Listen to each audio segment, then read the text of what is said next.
That morning, my daughter called just to say, "Dad, don't come to my wedding. You don't fit in with my husband's family." I went silent. After 30 years of raising her on my own, now I'm shut out of the happiest day of her life. But what she doesn't know is that the resort where the wedding's held, I quietly bought the whole place. Want to know what happens next? Subscribe and tell me where you're listening from. Because this is just the beginning. After that call, I just sat there, staring at a cup of coffee gone cold. Outside, snow was falling softly on the old wooden porch, laying down a white sheet like it was mocking my loneliness. My daughter Sophia once told me she'd ask me for the first dance at her wedding. Now, all that's left is the wind wandering through an empty house. My name's Edward Grant, 65 years old. I used to be the chief engineer for a major construction company in Portland. When I retired, I moved to the quiet suburbs of Oregon, far enough to be alone, close enough that a 3-hour drive could take me to my daughter. I still remember the day Sophia was born, her tiny hand wrapping around my finger. That day I promised myself she'd never go without. Her mother passed too soon, so she became my whole reason to keep breathing. But now, my little girl isn't the same. Since she started dating Lucas, a young businessman, son of a wealthy California family, Sophia changed. She spoke softer, dressed fancier, and slowly stopped talking to me. Whenever I called, she'd just say, "Dad, I'm busy," and hang up. I knew something was changing, but I never imagined I'd be left out of her wedding day. I can still hear her voice that morning, cold yet uneasy. "Dad, I don't want Lucas's mother to feel uncomfortable. She's kind of traditional. She thinks your style might not fit with the ceremony." I laughed, but it wasn't the kind of laugh that comes with joy. My style doesn't fit, huh? Maybe the suit I bought 10 years ago didn't meet their standards. Or maybe my calloused hands embarrassed them. Sophia stayed silent, then said, "I still love you, Dad. But I hope you understand." Understand. Oh, I understood. I understood that love can change people. But status, that's what makes them forget who they were. That afternoon, I opened an old wooden box from my drawer. Inside was the wedding invitation, Sophia and Lucas's names printed in shining gold. I once thought about framing it.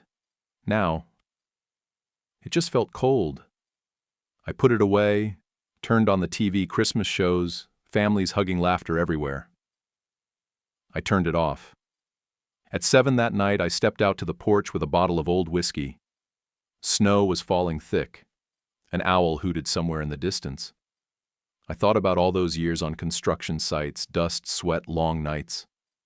And the nights I held Sophia close when thunder scared her. "Dad's right here, don't worry," I'd whisper. But now, she's the one telling me not to come. I sat there the whole night, the warm light falling on a picture of the two of us, Sophia at 10, sitting on my shoulders, both of us laughing. And it hit me I could build 100 skyscrapers, but I couldn't hold my place in my own daughter's heart. The next morning, a delivery arrived, an envelope. Inside was a remote invitation with a link to live stream the wedding. I set it down and smiled faintly. I used to think I looked poor because I lived simply. Now I know. I only became poor in their respect. I got in my truck and drove toward Crater Lake. The snowy road was quiet. The radio played an old song one Sophia used to sing with me on camping trips. I stopped by the lake, rolled down the window, took a deep breath. I'd lived my whole life for others. Maybe it's time to live for myself. And then I remembered something not many people know. Before I left the company, I quietly kept a portion of my shares, worth tens of millions. For 2 decades, they grew in silence. I still work as a financial advisor, still keep an office in Seattle, but I never told anyone, because I wanted to see who truly loved me. Now I have my answer. As the morning light shimmered on the lake, I smiled, not bitterly, but like a man finally awake. If they think I'm just an old man living off a pension, they're in for a surprise. A big one. I pressed the gas, gently heading south. The ice melted behind me, revealing a new road ahead. And in my mind, one thought echoed. They taught me that some goodbyes don't need tears. Just a quiet plan powerful enough to make the world stop and take notice. And I began writing that plan, right there on the steering wheel with the same rough hands they once looked down on. When I left Crater Lake, I drove all night to Seattle. The city was as alive as it was 20 years ago. This time I wasn't coming to work. I came to wake up fully. I parked in front of a glass tower. The sign read, Grant and Howard Holdings, reflecting the streetlights. People saw an old man in a gray sweater. No one knew I helped build that tower from the ground up. I stepped into the lobby. The receptionist looked up stunned, then stood Mr. Grant, long time. I nodded. Take me to the 19th floor. I want to review the fund files. The elevator doors closed. I caught my reflection in the mirror. The wrinkles were deep. Yes. But behind my eyes was something age couldn't touch, the stubbornness of a man who lost everything, then quietly rebuilt it. 20 years ago, after my wife died, I sold most of my shares for over $180 million. The press called it retirement. I called it a new beginning. I bought land in Nevada when it cost less than dinner. I invested in solar projects when people still laughed at electricity from light. Now those panels bring me millions each year. No one knew. Not even Sophia. I'd thought about telling her. But whenever she said, "Dad, simple is fine," I stayed silent. I wanted to know who loved me without money, and I got my answer. On the 19th floor, the office looked the same. My old assistant, Mia, hurried out delighted. "You're really back. Everyone thought you'd never step foot here again." "I'm not back to work," I said. "I want to see how much influence I still have, to change a few things." Mia pulled up the asset list: 3 subsidiaries, 8 buildings, 41 commercial properties, and an unannounced seaside resort in California. Estimated value over $400 million. I was quiet for a long moment. The number didn't make me proud. It made me realize I'd let others define me by a poor appearance. I asked, "Is the Monterey Bay Resort ready to open 90% complete?" "Scheduled to open next quarter." I smiled. "Move the date up 2 weeks. I have a plan." I stopped by the old diner where Robert Howard and I used to have lunch. He's in a care home now. I brought the bottle we saved for the day. The company hit its first million. He looked at me, half joking. "You still have that look like you're about to do something crazy." "It's not crazy," I said. "It's time they remember who I am." That night I sat in a hotel room with my laptop and began writing a plan to take control of Monterey Bay Resort, the place my daughter had chosen for her wedding in a few months. I laughed, a dry sound that filled the empty room. The resort Sophia picked was held by a chain in which I had anonymous shares. A few signatures and it could change hands. I don't want to ruin my daughter's wedding. I want to remind her and those who looked down on me that I never disappeared. I just waited in the shadows long enough to see who stayed. I emailed management effective immediately operational control and event scheduling for Monterey Bay Resort transfer to Grant Holdings. Review all existing contracts. I want the first event to be the Legacy Evening, a charity night for forgotten fathers. The next morning I left the hotel with a small suitcase and a strange sense of freedom. I hadn't felt this excited about a plan in years. At 65, people expect me to sit on a porch and listen to the radio. I was about to reappear like a storm. On the drive home, Sophia texted Dad, "If you're free, can I come visit sometime?" I looked at the message and smiled. "Free," I whispered. "My girl, I'm busy. I'm preparing a wedding you won't forget." Outside, dawn painted the sky pink. I turned on the radio, soft music filled the car. In that moment, I understood some people must lose their honor to learn how to claim it back. Some revenge needs no blade, just one signature and a calm smile. When I returned to Oregon after the Seattle trip, no one recognized me anymore. Not as Old Man Grant, the quiet guy living alone in that wooden house all year. I stepped out of a brand new black sedan, carrying the contract I'd signed the night before. Monterey Bay Resort was now officially under Grant Holdings. One signature, and the game had completely changed. That night, I sat in my living room, the firelight flickering against a glass of bourbon. I opened my laptop, typed a few commands, and changed all the resort's bookings to private events only, no outside guests. A message came through from Mia. "Sir, all event reservations, including the Lucas-Sophia wedding, have been suspended per your request." I nodded. A small move, but enough to make both families take a long, hard look at the man they once said didn't fit in. 3 days later, social media exploded. Monterey Bay Resort suddenly cancels all luxury weddings next month. I read the news in a small cafe, sipping espresso, calm, as if I were checking the weather. The world loves drama, only this time I was the one directing it. I wasn't trying to ruin a wedding.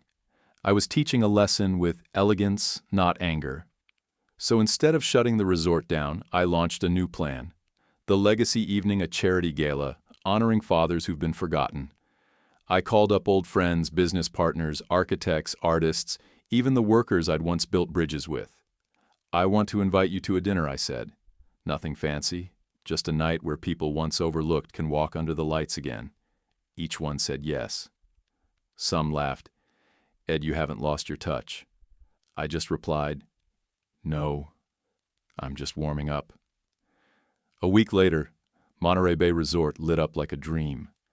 Over 200 staff rushed to prepare the stage, crystal chandeliers from Italy, red carpet, leading straight to the ocean. I demanded perfection, not to show off, but to prove that real class isn't about money or name. It's about how you treat people. That week, Sophia called. Her voice trembled. "Dad, the resort just canceled our wedding. They said the ownership changed." "Did you know about this?" I took a quiet breath. "I only know one thing, sweetheart. Sometimes you have to lose a place to find yourself again." "Dad, please don't tell me," I cut in softly. "Don't worry. The wedding can still happen. Just maybe not where you expected." I hung up, not out of spite, but peace. I wasn't angry anymore. I just wanted them to see the difference between borrowed power and real power. 2 days before the wedding, the headlines broke everywhere. Billionaire Edward Grant revealed as the man behind the Monterey Bay Resort takeover. Phones rang nonstop. Reporters, investors, old acquaintances. I gave them one answer: I didn't buy the resort for fame. I bought it to host the kind of party I was never invited to. That winter night, the beach at Monterey Bay became something out of a movie. Lights shimmered on the water. A jazz band played soft melodies. Guests in tuxedos stepped out of sleek cars. And at the center of the grand hall, the banner read, "The Legacy Evening for the Forgotten Fathers," and the children who forgot who lifted them up. I walked onto the stage to the sound of applause. The spotlight caught my silver hair and calm smile. I spoke simply. They said I was too old to start again, too poor to belong in their world. But they forgot. A father doesn't need an invitation to show up. He just needs a reason strong enough to return. The room rose to their feet. Some wiped their eyes. Online, the video spread like wildfire. The next morning, when Sophia and the Lucas family arrived at the resort to rediscuss the wedding, the guards stopped them at the gate.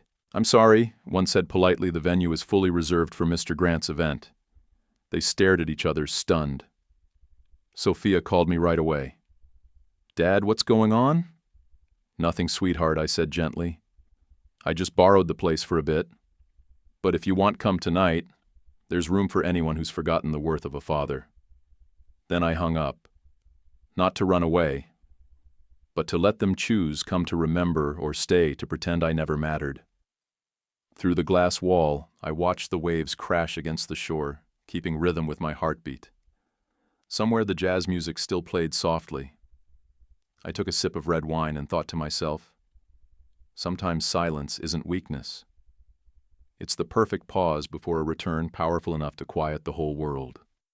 The morning after the gala, I woke up in my ocean view suite. The first sunlight slipped through the curtains, spilling across a steaming cup of coffee. Monterey Bay lay quiet, peaceful, as if the world itself was holding its breath. No one knew that in just a few hours this place would become the epicenter of something I'd been preparing for a long, long time. My phone buzzed nonstop since 7. Messages from Sophia, from Lucas, from his mother, even reporters. I didn't reply. I just put on a charcoal gray suit, fastened the silver tie pin my late wife once gave me. Today I wasn't the father excluded from his daughter's wedding. I was the man returning to remind an entire family what respect truly means. Near noon, the front desk called. "Mr. Grant, there's a group at the gate. They say they're family." I smiled faintly. "Open it. But let them wait. 5 minutes." 5 minutes, just long enough for them to feel the silence I'd felt that day on the phone, when I was told not to come. When I stepped into the lobby, sunlight poured through the glass walls, reflecting the image of Sophia and Lucas standing there. My daughter in a simple white dress, eyes glistening with tears, and beside her Evelyn, Lucas's mother, her usual confident face trembling slightly. "Mr. Grant, is it true the resort belongs to you?" I walked calmly to the reception desk, signed a few papers, then looked up. "No, ma'am. It doesn't belong to me. It's mine. There's a small difference between owning and deserving." Evelyn fell silent. Lucas looked lost. Sophia stepped closer, voice shaking. "Dad, why didn't you tell me? I thought you were struggling, that you were living hard." I smiled slowly. "If I'd told you, would you still be here listening? Or would you just ask how much I could afford for your wedding?" Sophia lowered her head. I turned to Lucas. "You once said at your engagement party, 'My family has class. We don't need common people to ruin our image.'" Do you remember that?" Lucas's face flushed. He tried to laugh it off. Evelyn cut in quickly. "Mr. Grant, that was a misunderstanding. We never meant to offend you." I folded my arms. "No need to explain, Mrs. Evelyn. I'm not angry. I was simply observing. And now I think it's time to end that observation." I nodded to the staff. The grand doors opened, revealing the ballroom still glowing from the night before. On the huge screen, I had them replay the video from the legacy evening. The hall lit up again. My voice echoed through the speakers. "This is a celebration for fathers forgotten, for those pushed outside their own family's doors." Sophia covered her mouth, tears streaming down. Evelyn stood frozen. Lucas looked down at the floor. I turned toward them, my tone calm, steady. Last night, the whole country saw that event. No one knew it began with a 1-minute phone call, a daughter telling her father he wasn't refined enough to attend her wedding. Sophia broke down.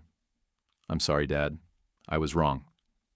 I nodded gently, not to forgive, but to acknowledge that at least she still knew how to cry. "You weren't wrong for loving a wealthy man, sweetheart. You were wrong for believing money defines your parents' worth." Evelyn drew a shaky breath. "Mr. Grant, I didn't know you were this kind of man." If I had, I interrupted softly. "If you had, you'd have pretended to be kinder. But I don't blame you. Because of you, I had the chance to remind my daughter that real elegance isn't about caviar dinners. It's about how we treat the hands that once fed us." The air grew heavy. Lucas tried to speak, but Sophia turned to him, trembling. "I don't want to get married today. Not when my father's standing here like a stranger." I stepped closer, resting my hand on her shoulder. "No need to cancel. Marry him if your heart says yes. Just remember, you don't have to become one of them. Just never forget who the Grants are."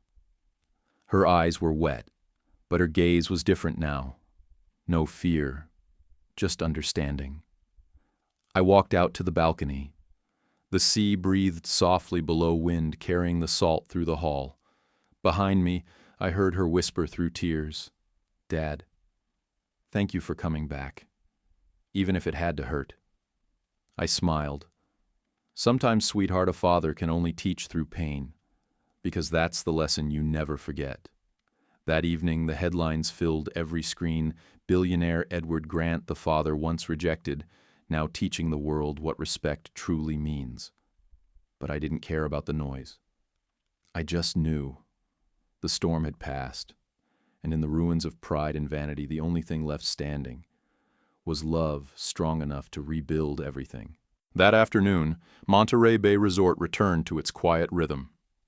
The waves rolled gently onto the sand, and the sun melted behind the palms. Guests had left.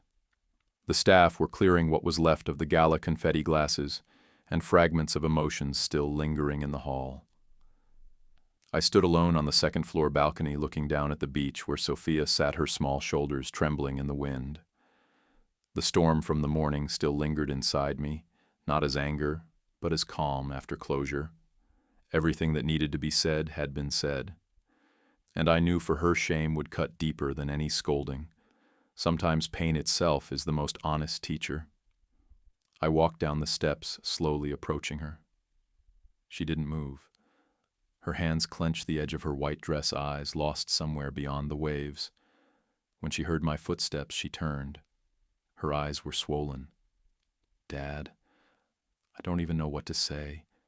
I've hurt you not just with my words, but with the way I lived." I sat beside her, eyes fixed on the horizon where the sun was sinking. "We all hurt someone at some point, Sophia. What matters is what you learn after you realize you were wrong." She nodded softly. "I've learned that silence isn't weakness and simplicity isn't the same as being poor." We sat like that for a long while. I told her about the years after her mother passed, the nights I worked until dawn, just to make sure she had dinner and a new pair of shoes for school. She went still, then reached for my hand, trembling. I forgot. The man who gave me everything. I held her hand tighter. "I don't need your apology, sweetheart. I just want you never to let anyone define your worth by the size of their wallet. Because if you do, you'll lose yourself again." Evening descended, painting the sea in gold and rose. Far off, Lucas was speaking quietly with his mother. Their faces were heavy with guilt. After a while, Lucas walked over and bowed deeply. "Sir, I'm truly sorry. I let my family's pride hurt people who didn't deserve it. I studied him. My tone's softer now. You don't owe me an apology, son. But if you truly want to deserve my daughter, prove it with how you live." He nodded, and for the first time, I saw something real in his eyes. A few weeks later, the wedding finally took place right there at Monterey Bay Resort. This time it was simple, quiet, and sincere. No luxury champagne, no high society guests, just close friends, my old co-workers and the people who built this place with their hands. Sophia held my arm as we walked down the aisle. Her eyes shone, not with grandeur, but with peace. When the host asked for speeches from both families, she looked at me and whispered, "Dad, I want you to speak for me." I stood scanning the room, then said clearly, "Love isn't built on money, it's built on respect. And true elegance begins the moment we learn to say thank you and I'm sorry to those closest to us." The hall went silent. Sophia cried.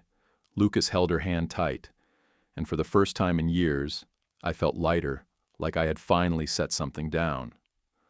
Months later, Sophia came to me with an idea to start the Grant Foundation for Forgotten Fathers, a fund for single fathers the world had overlooked. I agreed. Together we built it from scratch.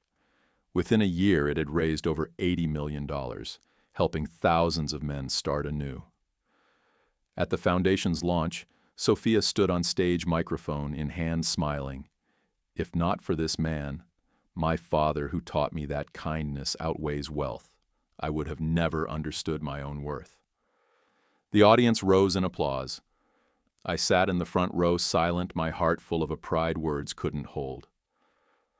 That night, I stepped out onto the same balcony overlooking the calm sea. Moonlight stretched across the water, and the breeze carried the same salt scent as the day I first returned. Sophia joined me, placing a cup of tea in my hand. "Dad," she said softly, "I think I understand now. The greatest strength isn't revenge. It's helping others see their mistakes and want to be better." I smiled and nodded. "You're right, sweetheart. Sometimes forgiveness is the most elegant form of revenge." She rested her head on my shoulder. We stood there in silence, watching the waves breathe in and out like time itself. And I whispered almost to the wind, "I just hope, after everything, you'll never forget love and self-respect. Once lost, no amount of money can buy them back." The sea breeze brushed past us, carrying the faint cry of night birds.